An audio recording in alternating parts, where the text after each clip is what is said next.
Welcome to the Author's Porch, where every good conversation happens. Sit back, relax, and enjoy the ride from author to author. We want to give you an experience where you learn and enjoy the conversation. Authors tell you about their journey, you learn about new books, and at the end of the day, you go home with a smile on your face because the Author's Porch is a beacon of light, bringing you home to the family you never knew you had. We hope that you enjoy the show.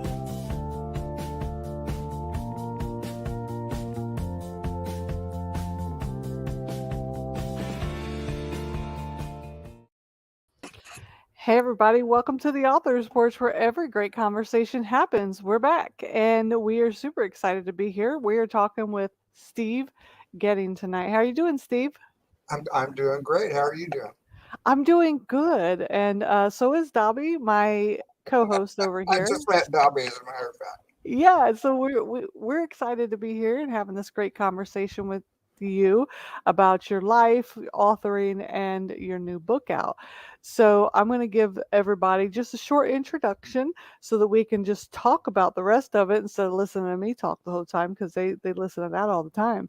So guys, Steve Geeding, since the age of 17, has traveled all over the nation and Canada, which has given him the unique ability to weave characters with vibrant stories and amazing plots. And let me tell you, after reading your backstory, I was like, okay, Steve, I see you. I see you going everywhere. I have. So, okay, so I have to ask you, do you have one place that blew your mind? Like, this place is get out of here, like awesome. Wow. I have been to so many places that, if I had to pick a place, I would pick Estes Park in the mountains. I stayed in the mountains for 2 weeks, and we'd come down when we'd jump in the Big Thompson. If you've ever been up around there, the Big Thompson is snow melt. And you jump in, you scream, and you jump out, and soap up and jump in, scream and jump out. But it was wonderful. I was up there about 2 weeks. We came down to take a bath, and of course, we went to the bar and had a good time. And, about midnight, we stumbled out, and I don't know if you're aware of what the Stanley Motel is. It was the setting for The Shining. And we walked around back there, and there was outside stairs. So we walk up the outside stairs, and it was unlocked. We went in, and fifth floor, the doors were unlocked. So we went in and had a good time in the Stanley that night. And I kept seeing Jack Nicholson going, "Here's Johnny." Yeah, that's one of my favorite memories. Oh yeah, that's a cool memory to have right there. That's awesome. So, what made you want to just go everywhere around the world? What was the driving force to make you start on your travels? My father, he was an FBI agent, and he was a self-defense instructor. I was actually born in Washington, D.C., and we Wow. taught a little bit together. And about the time I was 18, I grew wiser than my dad. And one day he started peeling off a shirt, going, "Let's just see how good you are." And I thought, this is not a good day to die. I ran out and climbed up in a tree, and mom and dad had a good laugh, and they went out to supper, and I came back and packed my bags and hit the road. And he loves me. I mean, he loved me, but it was Yeah. just like, you know what, son, go out and get smart. And I did Yeah. for several years. Wow. It's so funny because I think there's a whole generation after our generations that doesn't understand that how parents taught us a lesson back in those days. Because my mom, she would square up and she'd be like, "Oh, okay. Well, let me teach you how this is going to go. If you want to run your mouth, well, let's solve this. Let's go Right. outside. Let's solve this." I mean, I grew up in the age where you came to the table, you sat at the table, you ate, you had polite conversation, and then you got up and left. Yeah. If it was about every third day, I had to do the dishes, of course, but it was,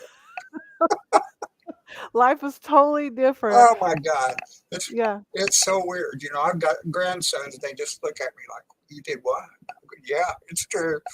Yeah. Well, I don't have any grandchildren yet, and that's probably because I've warned both of my children. One's in college for his master's degree, the other one's she's starting her senior year for her bachelor's degree, and I've told both of them, I says, or bring no grandchildren home. And I'm not ready for that yet because I Yeah. don't think that I'm ready to not grab him by the shirt and be like, listen.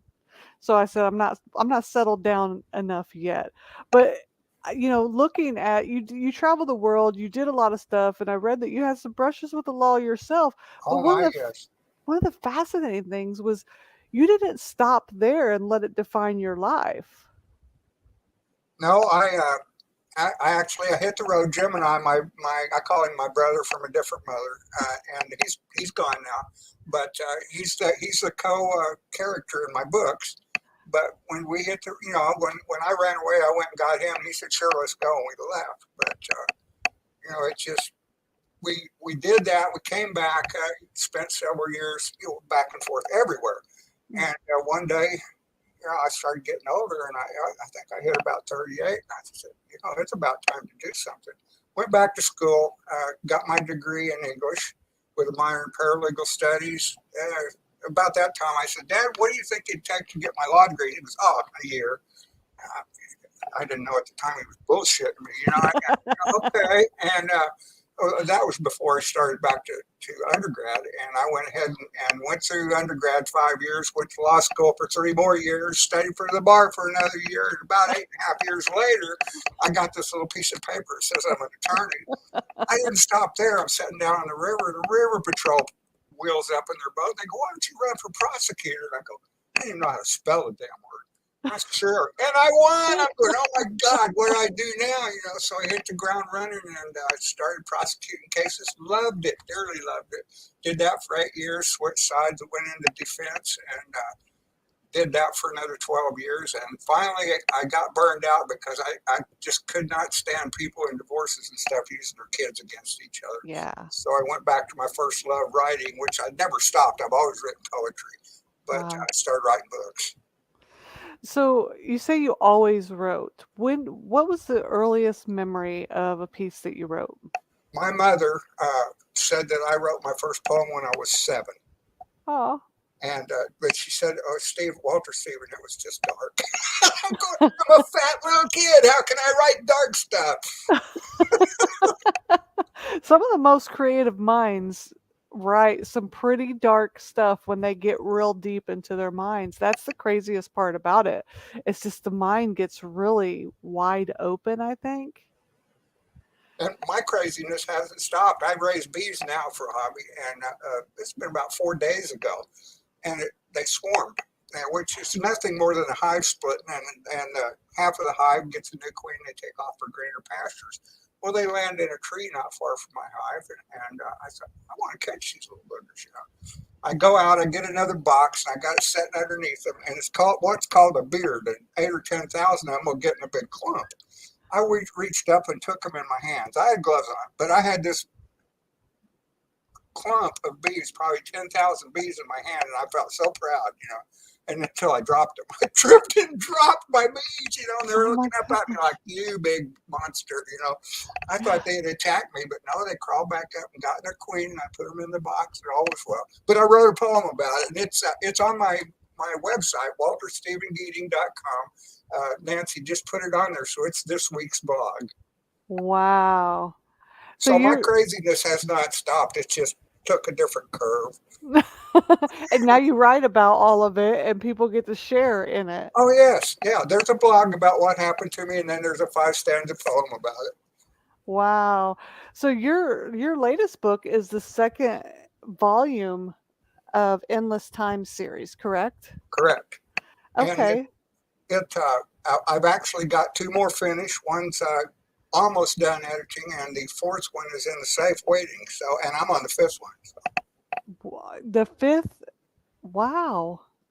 So gosh. So I'm on the second volume and I'm like, and you've already got the fifth one written.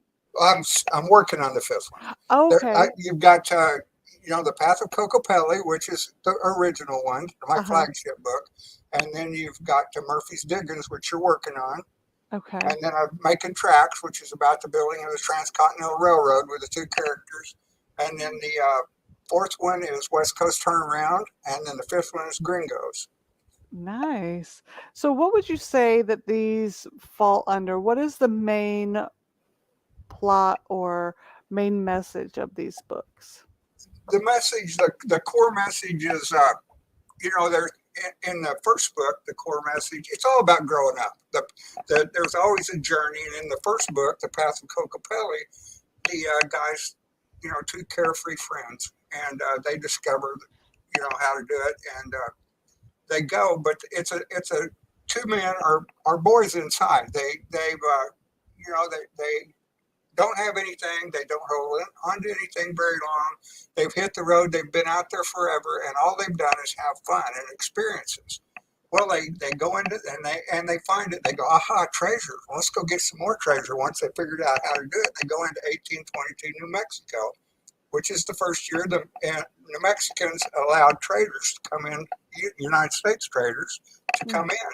And they go and they find William Becknell, who was the first trader to come in there. He created the Santa Fe Trail, and they hooked up with him. And they're all about the money still. But life was William Becknell, the original trader, the savage Jacarilla Apache, and the Mexican Hidalgos change them. And they feel these little boys that are looking out of the grown men fading away, and it fades away forever. So they take a journey, but they take two journeys. One is the journey to get treasure, and the other one is a journey of self-discovery, which I personally have had that journey of self-discovery. Yeah. And they come back and they've got two treasures. They've got silver, which they immediately get rid of to save their Wyoming home. And then the second treasure, which is worth so much more, they've discovered that they've got integrity and honor, and they've got self-worth, and it's worth so much more than money.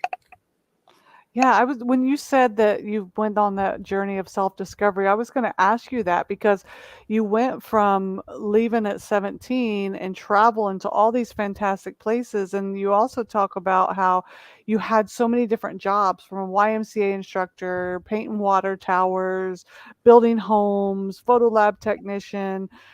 So does all of this culminate, like all that experience, does that kind of guide your characters' self-discovery and adventures in these books? The main characters in the book, their main memories are from when they were just the footloose characters. My jobs came a little after that, except the water tower jobs. That was hooked in there. And of course, my friend regularly tried to kill me, and I was regularly saving his life. I can't remember how many times I've literally saved his life. He stepped off a mountain when he was drunk, and I pulled him back. He was trying to get his canteen.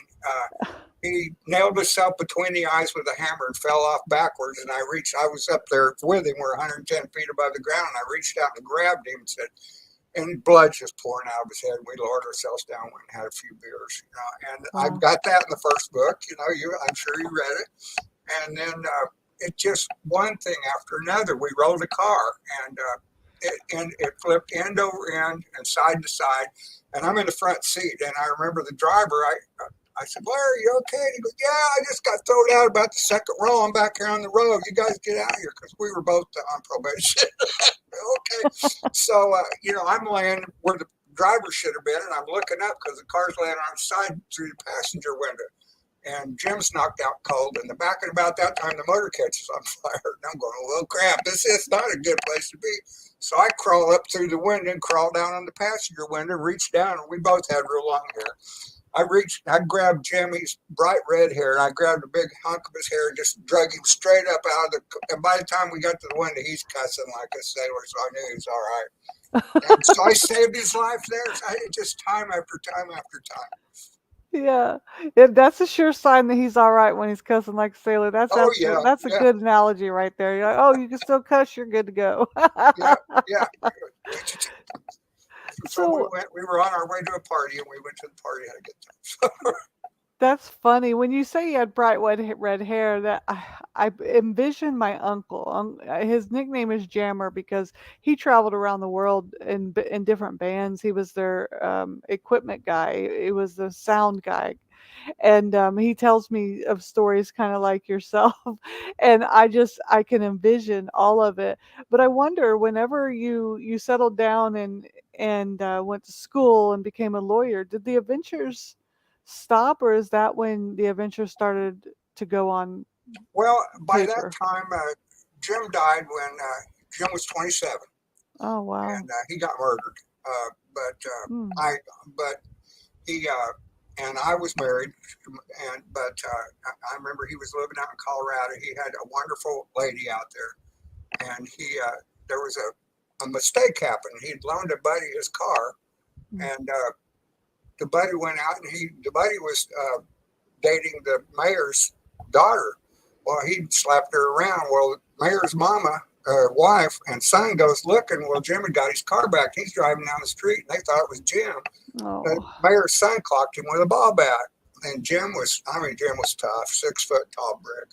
And he just proceeded to just tear this guy up. And then him and his concussion go to the hospital and get fixed. Well, Jim sued and he won. He was set to collect about $250,000. And right before collection time, they found him dead out in the oil field where he worked with a needle hanging out of his arm full of cocaine. They go, Mm. oh, he's just a dead junkie. Well, he didn't do cocaine. I know he didn't. And so, and out there, it's just, just outside Aspen or somewhere where he's at. But they said, yeah, he's just a dead junkie, and they never investigated. It was over with. So Mm. that's why every memory I have, it's all about Jim and I and our travels. And it was so wild and free. We had no rules. It was Yeah. wonderful. Yeah, that's when the world was a beautiful place. Yeah. And And it I wasn't like everybody tried to hurt you all the time. yeah. We hitchhiked a lot, and we never had problems. Yeah.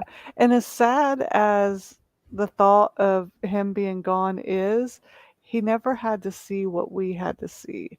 So You're correct. Yeah, yeah, so there's the glory in him not being here is he got to live free his entire life.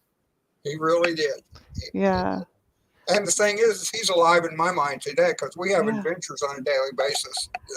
It sounds like it, and you're still writing more adventures, Oh, yes. stories, Yeah, and he and the beautiful thing about literature is people can live forever.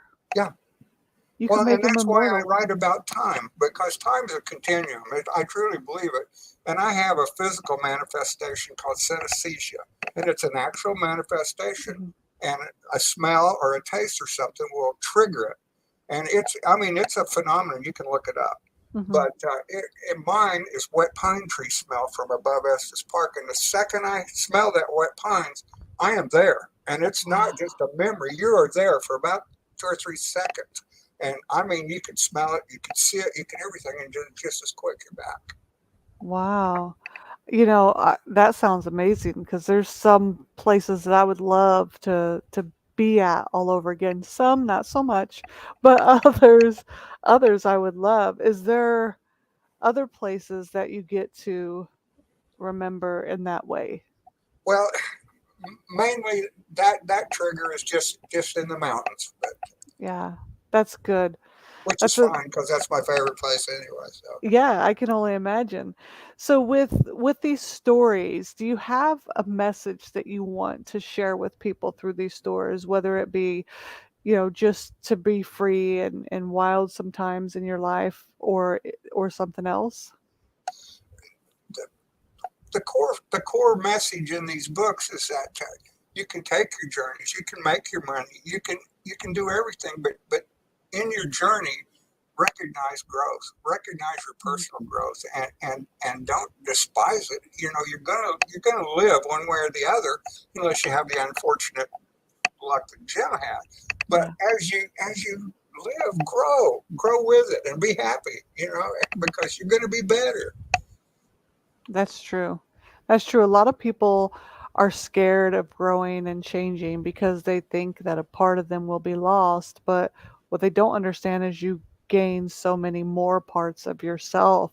And had you never changed from the kid who was traveling and partying and living free, you wouldn't have wrote these phenomenal stories to share with the world. And I always say no guts, no glory. Which is true.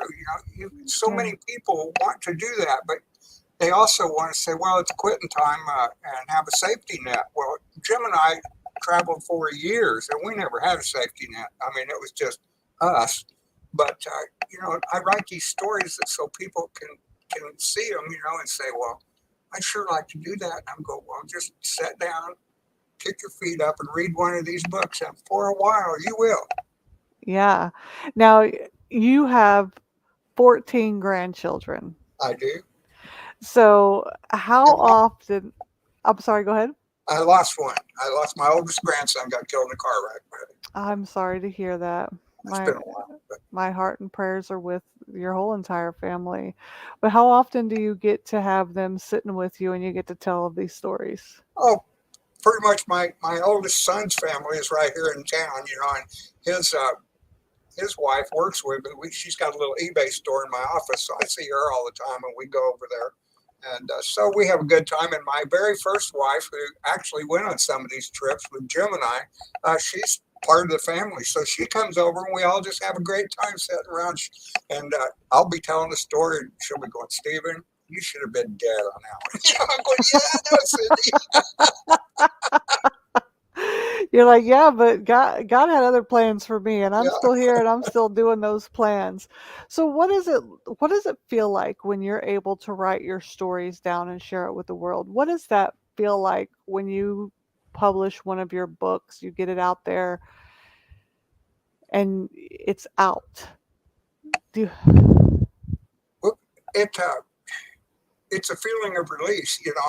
I've completed a part of my journey, but it's just I immediately, by the time I get one done, I'm already thinking 3 books ahead. So wow. my I often say my brain is in the tips of my fingers. And I put my finger, and I write all my stuff out longhand still to start with. But I'll sit here and let my fingers do the thinking. And I'm go, what am I going to be writing next? So it's Wow. exciting. I never know what my characters are going to do till the end of the chapter. Wow. Did you plot them out, or are you just No, writing no, as it no. comes? I've never written a plot ever. That's so cool. I love that. You're allowing your characters to guide your Oh hand. yes, yes. And it's so easy for me because I can. If I write a chapter of the book, I've got another chapter and a half of adventures that are actually true that I melded in with my fiction. And so I'm writing about 3 novels at the same time. That's phenomenal. It takes a lot for somebody to be able to go between the three. What do you attest that skill to? Is there something in your life that you've been able to look back and go, had I not learned that, or had I not been able to do that, I wouldn't be able to move between three different plots and three different stories and weave these Oh, wonderful stories? absolutely. I've got a lot of friends, well, not a lot, but I've got several friends that went to law school straight out of high school. I could sit there and talk to them about stuff that I have done when they were just getting out and starting law many years ago. And they're just shaking their heads. They have no real life experience. Real life experience sets you on the path and makes you a better man or woman. I don't care who you are, where you are, when you are. The experience and having the guts to step out of your comfort zone and go for it is what makes you. Amen. I agree with you. You've got to live. I tell people that all the time. If you ain't living, then you ain't living. Plain and That's simple. exactly right. The Yeah. whole thing is, there's more to life than breathing and eating. And it's called getting out there and doing something while you're alive. Yeah. Yeah. Experience it. Get out of your square block and see what everybody's doing. Get a little nosy with the world. Right. It sounds If like the you world got, don't like you, they're going to tell you about it. yeah, yeah. And it sounds like you got pretty nosy with the world, right? I did for a long time. So, did you ever make it down to Texas? Oh, which time? I've been all over. Yeah. Okay. Yes, I played in parts of Texas where the mosquitoes were as big as my hand, and they had little streams at the alligator. You can still see the alligator dens, and we're wading up and down this creek, and our guide was going, "Oh, we trapped those out years ago." Uh-huh. And go swimming in the Gulf, and you can see all the little hammerhead sharks and stuff washed up on the beach. And you go, "Oh, the big ones are way out there," and I'm going, "Uh-huh." But we Yeah. did anyway. So, I will tell you the mosquitoes are still as big as your hand. Yep, that's true down here. And when you say the Gulf, where was it Galveston? Oh, we were outside of Orange. Is there Orange, Texas? A little There place. There is, yeah. We're the southernmost tip. We're on the border by the sea, so Okay, there's I've been no to more south. Galveston several times. Yeah, we're about 8 hours south of Galveston, if you can believe there's more south. Wow. Yeah. Yeah, so I always like to ask people, have you ever been to Texas? Because I mean, it's its own country a lot of times. Um, okay, all right. How about Indiana? Can you tell us a story Indiana, about Indiana? Terre Haute. We we were painting water towers. Yeah. I had this old crappy 1952 van, and we left Neosho, Missouri. Jim and I, of course, and I think it was like it might have been our first job. And we're cruising up there. Well, we blew the motor in Terre Haute, and Jim was a fancy dresser. He'd wear stuff I wouldn't get caught dead in, but he'd Yeah. wear the friend stuff and all that. And I'd go, you look like a sissy boy, but, he'd go, yeah, you're jealous. I go, yeah, whatever. But we're at this filling station, and we were waiting for a bus, and I think we were going to Ocean City, Maryland, is where we was heading for. And we left. We got on the bus and we left. And about 24 hours later, Jim goes, "Oh my God, my clothes! I left them in the filling station." I about fell over laughing. He had a whole rack of brand new, nice clothes. I go, "Well, you can jump out and go get them." I feel really bad, man, but there's a door. Yeah, right? Oh my So goodness. that's my Indiana story. Well, Terre Haute, I tell you, the water tower in Terre Haute always welcomed me home as I drove from Texas all the way up to Indianapolis, because Indianapolis is where I'm originally from. So if you was painting that water tower, I'll tell you what, then we were ships passing in the night at some point or the other. But oh man, I could sit here and just call off different places, and we would have a good laugh forever. But I tell you what. Steve, I bet you would do this with everybody. You just seem like that person that everybody wants to talk to. I am a bullshitter extraordinaire. But I love that. I love that because those are my type of people. It served me well in the law. As a matter of fact, my whole history served me well in the law. I would, part of the time I was a criminal, part of the time I was a ne'er do well. Then I became a prosecutor, and I wrote a little bit about it, but I can't count the times I'd sit in there as prosecutor and the attorney. I'd let the Yeah. defendant hear us talking in a prelim. I go, and the defense attorney go, my guy says he did this. And I go, bullshit, been there, done that. Here's what happened. And I'd say, here's my plea offer. It's a good deal. It expires when you leave the courtroom today. So I was using my past as a criminal to work over a defender, a public defender, or a defense attorney, and getting a satisfactory prosecutorial result. That Yeah, turned out really good. That's your experience on the road and getting better. I would never have had that if I hadn't been out there. absolutely. It's fascinating because people don't realize when you gain experience in life, it helps you at work. It helps you with your relationships. It in marriage, it helps you with your children. Anything your stories in your books are more dynamic, fuller, and you're able to articulate things that people are going to connect with because of that. I I had one of the book reviewers said, if you like epistolary fiction, you'll like these books, and I didn't know what epistolary meant. I had to go look it up. And it means a book written around letters. And I go, wow, and then I started thinking, and the book is written around the letters of Donna Maria Elizabeth de Villa, who left the letters and said, this is how you use the time figurines. And Mm, so I did, okay, so I write epistolary novels. there you go. There you go. I think everybody, obviously, the whole entire world isn't going to have an opportunity to talk to you. But what they can do is they can read your books because that right there is going to give them the opportunity to have a sit down conversation like we've had tonight. And And I'm yeah, go sorry, ahead. go ahead. No, you're fine. Go ahead. If you want to see the inner workings of my mind a little more, go to walterstephengeeding.com. I blog on there regularly, and I do little excerpts from the book, interactions between Jim and I, and everyone that's in there is true. And then I write poetry, and I put my poetry in there on my blogs and write a little a few lines about my blog. So I do, and it's all more current stuff than the book. So if if you want to see the inner workings of my mad mind, go and visit my walterstephengeeding.com. Yeah, and I just put your websites here on in the comments, so anybody on YouTube or the Facebook page, they have a clickable link. But anybody that's going to watch or not watch, but listen to the podcast later in the week when we get it up on Apple and Spotify and Audible. It's WALTERSTEPHENGEEDING.com. So they'll be able to grab that link. But I mean, honestly, you could just sit here and just pick a city or a state, and there's this whole story wrapped around it. But If they since want, I'll invent one if I don't have one.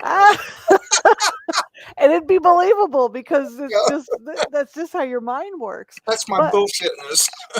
it works. It works. I love it.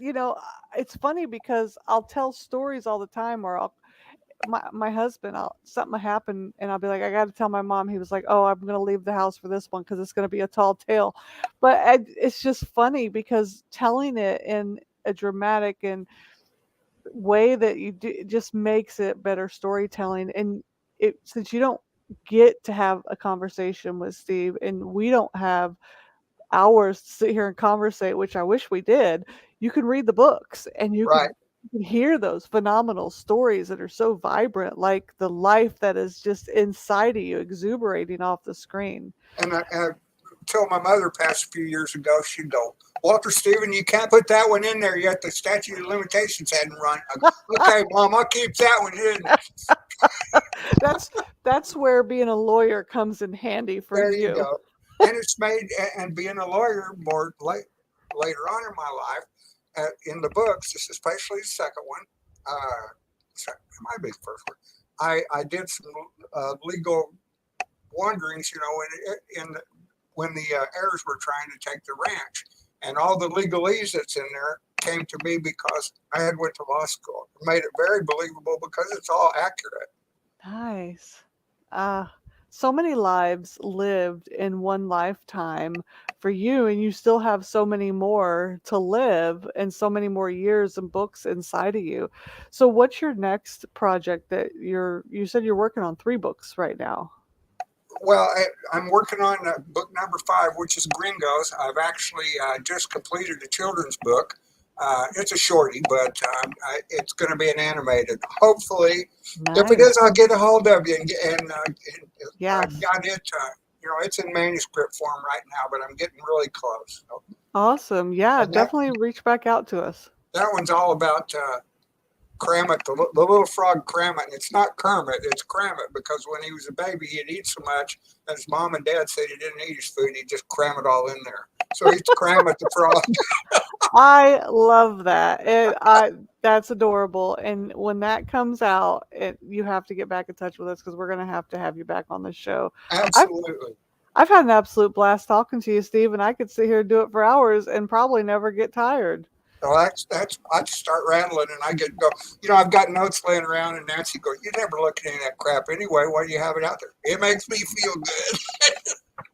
Mine's all electronic, so I had mine up here, so I get you. I totally get you. I have to, but I have those in case I don't know what to say, but I think that we're almost the same type of person where once we feel comfortable enough, it just goes and we don't need our notes. So Or it works. you just bounce stuff off each other. It's fun. Yeah, absolutely.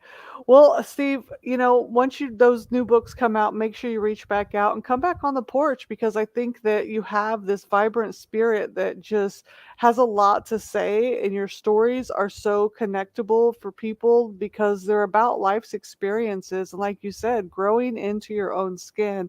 And that's what we're all about here at the Author's Porch, is letting everyone realize that you can grow into your own skin and live those life experiences if you just take the opportunity and take a chance on yourself.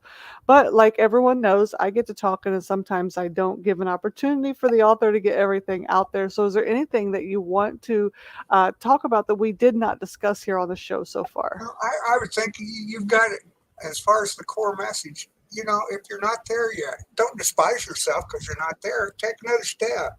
You'll get there. It's all one step at a time. You don't think about the whole journey. It's the next step. Amen. Absolutely. Thank you so much for your message, for the wonderful life that you've lived and was willing to come and share it with us, because that's going to hit somebody, that's going to touch them, it's going to help them live the life that they're supposed to live. So thank you for sharing that with us here on the show tonight, Steve. Everybody come back and watch another episode. We'll be back on tomorrow at 5 p.m. We have another great guest coming to you. Don't forget that it's May, and that means that you have until the 1st of June to submit anything for the Author's Porch magazine, because on the 4th of July comes another issue. So make sure that you guys get your submissions in at admin or theauthorsporch.com. I was like, email, website, which one? I don't know. It's getting late. I get tired. That happens in your middle ages. So you guys, thank you so much for watching tonight. Steve, thanks again for being here. We'll see you guys next time. Bye, everybody. Bye, Steve. Thank you. Bye-bye. Thanks. Bye.